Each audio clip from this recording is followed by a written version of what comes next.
ಟ್ರಸ್ಟಿಗಳ ವಿರುದ್ಧ ವಚನಾನಂದ ಸ್ವಾಮೀಜಿ ಕೆಂಡಾಮಂಡಲಾಗಿದ್ದಾರೆ. ತಮಗೆ ಬೇಕಾದಂತೆ ಲೆಕ್ಕ ಕೊಡಲು ಟ್ರಸ್ಟಿಗಳು ಮುಂದಾಗಿದ್ದಾರೆ. ಪೊಲೀಸರ ರಕ್ಷಣೆಯಲ್ಲಿ ಕಳ್ಳರಂತೆ ಇಲ್ಲಿಗೆ ಬಂದಿದ್ದಾರೆ ಅಂತೇಳಿ ಆಕ್ರೋಶವನ್ನ ಹೊರಹಾಕಿದ್ದಾರೆ. ಕೃಷ್ಣನ ಲೆಕ್ಕ ಕೊಡಬೇಡಿ, ನಮಗೆ ರಾಮನ ಲೆಕ್ಕ ಕೊಡಿ ಅಂತಿದ್ದಾರೆ. ದಾವಣಗೆರೆಯ ಹರಿಹರದಲ್ಲಿ ವಚನಾನಂದ ಶ್ರೀ ಗುಡುಗಿದ್ದಾರೆ. ಈಗ ಭಕ್ತರು ಬೆಳ್ಳಿ ಬಂಗಾರ ಮಾತ್ರವಲ್ಲ, ಅಕ್ಕಿ ಜೋಳ ಕೂಡ ಕೊಟ್ಟಿದ್ದಾರೆ. ಮಠದಲ್ಲಿ ಸಾಕಷ್ಟು ಅವ್ಯವಹಾರ ಮಾಡಿದ್ದು ಗೊತ್ತಾಗಿದೆ. ಹೀಗಾಗಿ ಭಕ್ತರು ಲೆಕ್ಕ ಕೊಡಿ ಅಂತ ಕೇಳ್ತಿದ್ದಾರೆ. ಲೆಕ್ಕ ಕೊಡಿ ಅಭಿಯಾನವನ್ನ ಹಮ್ಮಿಕೊಂಡಿದ್ದಾರೆ ಅಂತ ಈಗ ಇವರೇ ಹೇಳಿರುವಂತದ್ದು. ಹೀಗೆ ಸದ್ಯಕ್ಕೆ ಇರುವಂತಹ ಪರಿಸ್ಥಿತಿ ಇದು. ಟ್ರಸ್ಟಿಗಳ ವಿರುದ್ಧ ವಚನಾನಂದ ಸ್ವಾಮೀಜಿ ಆಕ್ರೋಶವನ್ನು ಹೊರಹಾಕಿದ್ದಾರೆ. ಇದು ನಮಗೆ ಅತ್ಯಂತ ಖುಷಿ ಕೊಟ್ಟ ದಿನ. ಇದು ಪಂಚಮಸಾಲಿ ಸಮುದಾಯ ಜಾಗೃತದ ದಿನ. ಇದು ಕಳ್ಳರಾಗಿ ಬಂದು ಪೊಲೀಸ್ ಸಪೋರ್ಟ್ ತೊಗೊಂಡು ಪೊಲೀಸ್ ರಕ್ಷಣೆಯಲ್ಲಿ ಬಂದು ತಮಗೆ ಬೇಕಾದಂಗೆ ಲೆಕ್ಕ ಕೊಟ್ಟು ಹೋಗಕ್ಕೆ ಬಂದಾರ ಅವ್ರು. ಇದನ್ನು ಸಮಾಜ ಒಪ್ಪೋದಿಲ್ಲ.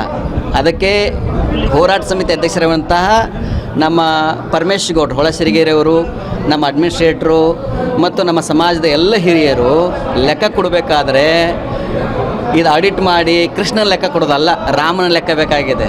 ಭಕ್ತರು ದವಸ ಕೊಟ್ಟಾರೆ, ಧಾನ್ಯ ಕೊಟ್ಟಾರೆ, ಬೆಳ್ಳಿ ಕೊಟ್ಟಾರೆ, ಬಂಗಾರ ಕೊಟ್ಟಾರೆ, ಮರಳು ಕೊಟ್ಟಾರೆ, ಅಕ್ಕಿ ಕೊಟ್ಟಾರೆ, ಜೋಳ ಕೊಟ್ಟಾರೆ. ಅದೆಲ್ಲದರ ಲೆಕ್ಕ ಕೊಡಬೇಕಲ್ವಾ? ತರಾತುರಲ್ಲಿ ಬಂದು ತಾವು ಮೊಸರು ತಿಂದು ಇನ್ನೂರು ಮುಖ ವರ್ಷಕ್ಕೆ ಹೊಂಟಿದ್ರು ಅವರು. ಆದರೆ ಯೋಗ ನಮ್ಮ ಮಹಾಂತ ಜನ ಗದ್ದಿಗೆ ಭಾಳ ಜಾಗೃತ. ಇದು ಬೆಂಕಿ, ಇದು ಕಾವಿ, ಇದು ಬೆಂಕಿ. ಇದನ್ನು ಎಷ್ಟು ಬೇಕು ಅಷ್ಟೇ ಉಪಯೋಗಿಸ್ಕೋಬೇಕು. ಮನೆ ಅಡುಗೆ ಮಾಡೋಕ್ಕಿಟ್ಟು ಉಡ್ಸ್ಕೋಬೇಕು. ಕತ್ತಲೆ ಆದಾಗ ಮನೆಗೆ ದೀಪಕ್ಕೆ ಉಪಯೋಗಿಸ್ಕೋಬೇಕು. ಅದನ್ನು ಬೆಂಕಿನ ಎಷ್ಟು ಬೇಕು ಅಷ್ಟೇ ಯೂಸ್ಬೇಕು. ಬೆಳಕಾಗ್ತದೆ, ಇಲ್ಲ ಸುಡ್ತದೆ. ಅದಕ್ಕೆ ನಾವು ಈ ಸಂದರ್ಭದಲ್ಲಿ 8 ವರ್ಷಗಳಲ್ಲಿ ಬಂದಾಗ ಎಂದೂ ಬಣದಿರುವಂತಹ ನಮ್ಮ ಭಕ್ತರು ಇವತ್ತು ಗುರುಗಳನ್ನು ಗಡಿ ಕಾಯುವ ಸೈನಿಕರಂತೆ ರಕ್ಷಣೆಗೆ ಬರ್ತಾ ಇದ್ದಾರೆ. ಪ್ರತಿನಿತ್ಯ ಸಾವಿರ ಜನ ನಮ್ಮ ಮಹಾಂತಜರ ಗದ್ದಿಗೆಗೆ ನಮ್ಮ ಜೊತೆಗೆ ಚಿಂತನ ಮಂಥನ ಒಂದಿಷ್ಟು ಮಠದ ಪ್ರಸಾದವನ್ನು ಸೇವನೆ ಮಾಡಿಕೊಂಡು ಇಲ್ಲೇ ಇದ್ದಾರೆ. 8 ವರ್ಷದಲ್ಲಿ ನಾವೆಂದೂ ಹರಿಹರ ತಾಲೂಕುಗಳಿಗೆ ಪ್ರವಾಸ ಮಾಡೋಕ್ಕಾಗಿಲ್ಲ, ದಾವಣಗೆರೆ ಜಿಲ್ಲೆ ಪ್ರವಾಸ ಮಾಡೋಕ್ಕಾಗಲ್ಲ. ಕಳೆದ 23 ವರ್ಷದಿಂದ ಉಚ್ಚಾಟಿತ ಪ್ರಧಾನ ಧರ್ಮದರ್ಶಿ ತನ್ನ ಮನೆಯಲ್ಲಿ ನಮ್ಮ ಮಹಾಂತಜರ ಫೋಟೋ ಇಟ್ಕೊಂಡಿಲ್ಲ. ಆತ ಬಸವಣ್ಣವರ ಫೋಟೋ ಹಾಕದ ಹಾಗೇನೆ ಮತ್ತು ಸಾಕಷ್ಟು ಅವ್ಯವಹಾರಗಳನ್ನ ಮಾಡಿದ್ದು ಜಾಹೀರಾಗಿದೆ. ಆ ಹಿನ್ನೆಲೆಯಲ್ಲಿ ನಾವು ನಮ್ಮ ಭಕ್ತರು ಏನು ಕೇಳ್ತಾ ಇದ್ದಾರೆ, ಲೆಕ್ಕ ಕೊಡಿ ಅಂತ, ಪಾರದರ್ಶಕವಾಗಿರಬೇಕು ಅಂತ. ಸರ್ಕಾರದ ಬಂದಂತಹ ಹಣ 2008ನೇ ಇಸ್ವಿಯಿಂದ ಇಲ್ಲಿವರೆಗೆ ಏನೇನು ಬಂದಿದೆ ಅನ್ನೋದನ್ನು ನಮ್ಮ ಒಬ್ಬ ಟ್ರಸ್ಟಿನೇ ಹೇಳಿದ್ದಾರೆ. ಅವ್ರದ್ದೆಲ್ಲ ಪಿನ್ ಟು ಪಿನ್ ಅವರೆಲ್ಲ ಒಂದೊಂದನ್ನು ಬಯಲು ಮಾಡಿದ್ದಾರೆ ಅವರು. ಅದು ರೆಕಾರ್ಡ್ ಆಗಿದೆ. ಅದು ರೆಕಾರ್ಡ್ ಆದ ಮೇಲೆ ಇನ್ನೆಲ್ಲಿ ನಮ್ಮದು ಬಟಾ ಬಯಲಾಗತ್ತೆ ಅಂತೇಳಿ ಅದನ್ನು ಕದ್ಕೊಂಡು ಹೋದ್ರು ಅವರು. ಇವತ್ತು ನಮ್ಮ ಡಾಕ್ಟರ್ ರಾಜ್ಕುಮಾರ್ ಅವರು ಬಂದ ಮೇಲೆ, ಜೊತೆಗೆ ಎಲ್ಲಕ್ಕಿಂತ ಮುಖ್ಯವಾಗಿ ನಮ್ಮ ಡಾಕ್ಟರ್ ಮಹಾಂತ ಶಿವಾಚಾರ್ಯ ಮಹಾಸ್ವಾಮಿಗಳಿಗೆ ಎಷ್ಟೆಲ್ಲ ಕಿರುಕುಳ ಕೊಟ್ಟಿದ್ದಾರೆ, ಎಷ್ಟೆಲ್ಲ ನೋವುಗಳು ಕೊಟ್ಟಿದ್ದಾರೆ, ಅದನ್ನು ಅವರು ಡೈರಿಯಲ್ಲಿ ಬರೆದಿದ್ದಾರೆ. 2011ರಲ್ಲೇ ಅವರಿಗೆ ಸಾಕಷ್ಟು ನೋವನ್ನು ಕೊಟ್ಟಿದ್ದಾರೆ. ಇವರನ್ನು ಉಚ್ಚಾಟನೆ ಮಾಡದೇ ಸಮಾಜ ಉದ್ಧಾರ ಆಗೋದಿಲ್ಲ ಅಂತ ಹೇಳಿದ್ದಾರೆ ಅವಾಗನೇ. ಹೀಗೆ ಸದ್ಯಕ್ಕೆ ಟ್ರಸ್ಟಿಗಳ ವಿರುದ್ಧವೇ ವಚನಾನಂದ ಶ್ರೀಗಳು ಆಕ್ರೋಶವನ್ನು ಹೊರಹಾಕಿದ್ದಾರೆ. ಅಂತಂದ್ರೆ ಟ್ರಸ್ಟಿಗಳು ಅವ್ರಿಗೆ ಹೇಗೆ ಬೇಕೋ ಆ ರೀತಿಯಾಗಿ ಲೆಕ್ಕ ಕೊಡ್ತೀವಿ ಅಂತ ಹೇಳಿ ಮುಂದಾಕಿದ್ದಾರೆ. ಆದರೆ ಭಕ್ತರು ಮತ್ತೆ ನಾವು ಕೂಡ ಅದನ್ನು ಒಪ್ಪೋದಿಲ್ಲ ಅಂತ ಹೇಳಿ ಅವ್ರ ವಿರುದ್ಧವೇ ಈಗ ಮಾತನಾಡ್ತಿದ್ದಾರೆ.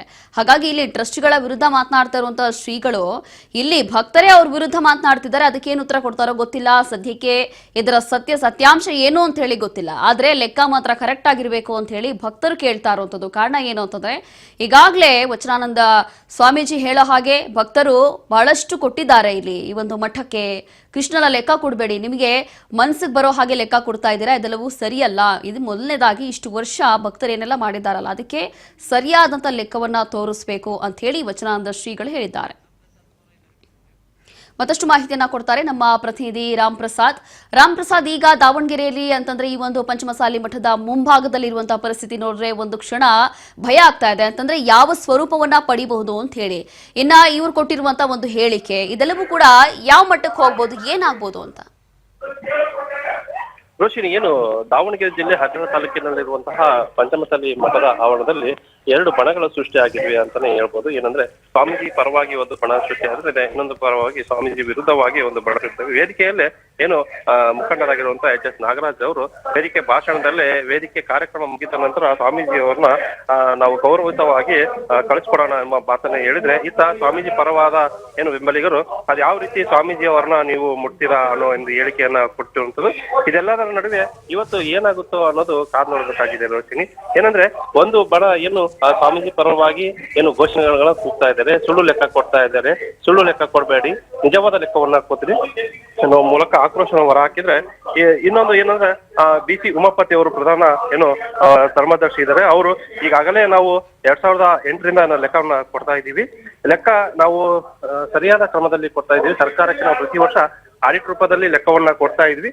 ಈಗ ಏನು ಭಕ್ತರು ಲೆಕ್ಕ ಕೊಡಿ ಅಭಿಯಾನವನ್ನ ಮಾಡಿದ್ದಾರೆ. ಈ ಹಿನ್ನೆಲೆಯಲ್ಲಿ ನಾವು ವೇದಿಕೆ ಕಾರ್ಯಕ್ರಮ ನಿರ್ಮಾಣ ಮಾಡಿದ್ರೆ ಈ ಮೂಲಕವಾಗಿ ಲೆಕ್ಕವನ್ನ ಕೊಡ್ತಾ ಇದೀವಿ. ನಾವು ಯಾವುದೇ ರೀತಿಯ ಏನು ಸುಳ್ಳು ಲೆಕ್ಕ ಕೊಡ್ತಾ ಇಲ್ಲ. ನಿಮಗೆ ಇನ್ನೂ ಲೆಕ್ಕ ಬೇಕಾದ್ರೆ ನಾವು ಕೊಡ್ತೀವಿ ಎಂಬ ಹೇಳಿಕೆಯನ್ನ ಕೊಡ್ತಿರುವಂತದ್ದು. ಥ್ಯಾಂಕ್ ಯು ರಾಮ್ ಪ್ರಸಾದ್, ನೀವೆಲ್ಲ ಮಾಹಿತಿಗಾಗಿ.